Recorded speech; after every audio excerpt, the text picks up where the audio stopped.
ए आकाशवाणी गोरखपुर। अब रवा सभे सोनी निगम से भोजपुरी में समाचार सुनी।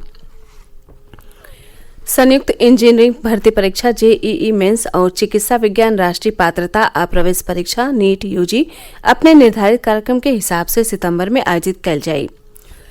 जेईई मेंस का प्रवेश परीक्षा 1 से 6 सितंबर ले और नीट यूजी परीक्षा 13 सितंबर के आयोजित हुई।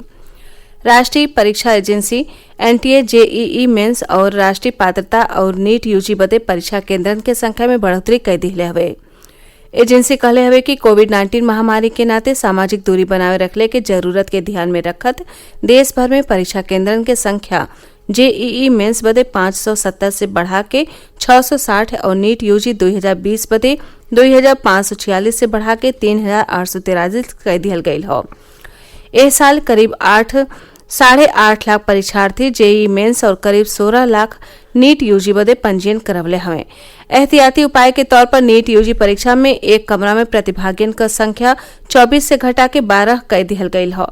शिक्षा मंत्री रमेश पोखरियाल कहले हवे कि हम छात्रन के साथे हई और उनका सुरक्षा हमार प्राथमिकता हवे। देश में कोविड-19 के कुल संक्रमण के कुल सक्रिय मामलन के तुलना में एह समय करीब 3.5 गुना से बेसी लोग ठीक हो चुकल हवे।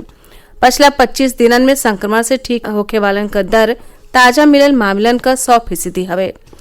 स्वस्थ होके वालन का दर बढ़ के 76.30 हो गयल हौ। अब ले कईल गयल एहतियाती उपायन के नाते 24,67,000 से बेसी लोग एह संक्रमण से ठीक हो चुकल हवे। पिछला 24 घंटा में 63,000 से बेसी लोग इलाज के बाद ठीक भइले। स्वास्थ्य मंत्रालय बतौलस कि कुल संक्रमित लोगिन में से खाली 0.29% मरीज वेंटिलेटर पर हवे और खाली 2% लोग आईसीयू में हवे। मृत्यु दरों तेजी से घट के 1.84% पर आ गयल हौ। 30 राज्यन और केंद्र शासित प्रदेशन में मृत्यु दर राष्ट्रीय औसत से कम हवे। इस समय देश में संक्रमण के 7,07,267 गो सक्रिय मामला हवे। काल 1,059 गो मौतिन के साथ कोरोना से मरे वालन का संख्या 59,449 हो गयल हवे। केंद्रीय सरकार स्वास्थ्य सेवा अपने लाभार्थियन के विशेषज्ञन के साथ सलाह ले के सुविधा देवे बदे बिहने से टेली परामर्श सेवा शुरू कैले हवे। स्वास्थ्य मंत्रालय के कोविड-19 महामारी के देखत विशेषज्ञ डॉक्टर के साथ इस सेवा शुरू करे बदे सीनियर नागरिकन के लेके कई गो और लाभार्थियन से अनुरोध मिलल रहे। शुरुआत में इस सेवा दिल्ली एनसीआर के लाभार्थियन के मिले। इस सेवा सज्जो कार्य दिवस में भिन्न 9 बजे से दोपहरिया 12 बजे के बीच उपलब्ध हुई। इस सेवा बदे स्वास्थ्य मंत्रालय का मौजूदा इस संजीवनी मंच का उपयोग कैल गयल हौ। लाभार्थियन के अपने मोबाइल नंबर पर पंजीकरण करावल जरूरी होई।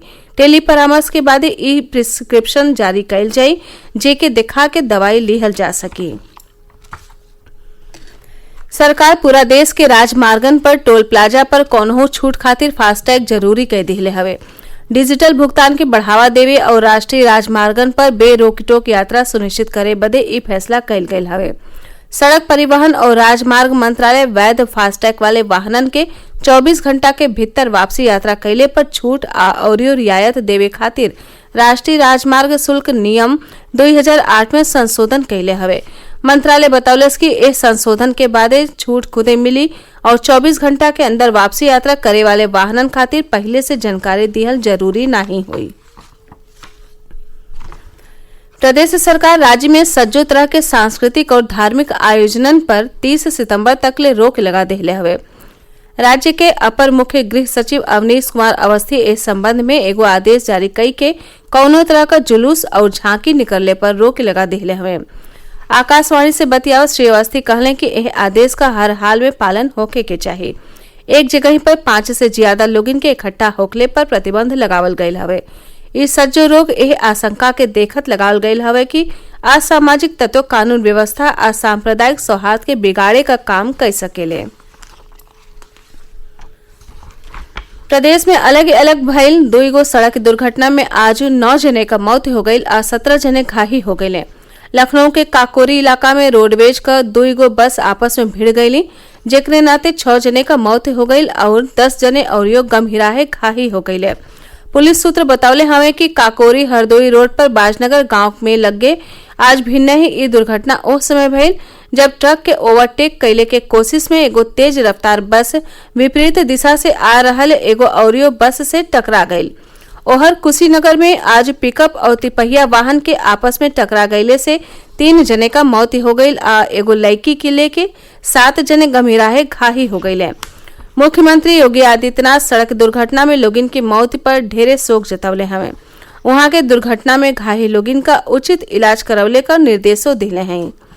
एकरे साथ ही इस समाचार बुलेटिन पूरा भइल। नमस्कार।